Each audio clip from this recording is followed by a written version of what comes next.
Alors la question des religions est toujours un sujet délicat à aborder. Alors je suis producteur sur France Culture d'une émission religieuse dédiée aux christianismes orientaux, au pluriel, diffusée chaque dimanche matin, qui s'inscrit dans le cadre de la loi, ce qui nous permet de faire une référence assez immédiate à ce qu'est la laïcité, ce qu'elle permet. Et elle permet beaucoup de choses quand on la prend dans un principe de neutralité, c'est-à-dire qu'elle permet la voix de ces communautés, la voix de ces différentes traditions, de ces foi, de s'exprimer et de toucher un large public. Alors un public peut-être différent des publics confessionnaux, un petit peu comme nous faisons en ce moment au Château Mercier à Sierre, dans ces rencontres Orient et Occident. L'intérêt est de mettre des gens qui ont une certaine expérience, un certain savoir à apporter, dans une vision à la fois de dialogue, mais aussi de démocratisation, de l'expérience, du savoir. Et ce qui est toujours fascinant, c'est de se retrouver, pas forcément avec des gens qui pensent comme vous, mais tout se passe dans un cadre de dialogue qui devrait être, je pense,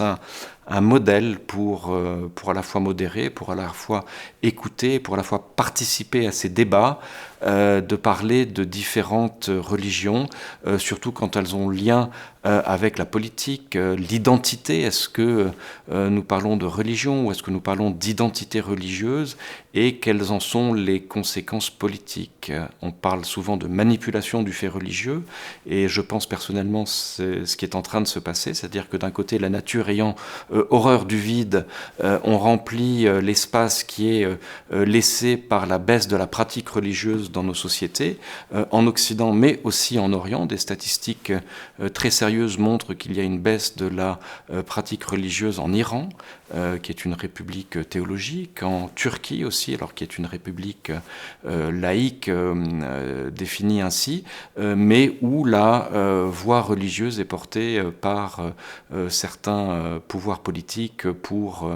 encourager justement les gens à voter dans un certain sens. Mais ce que je constate, c'est que ce débat est toujours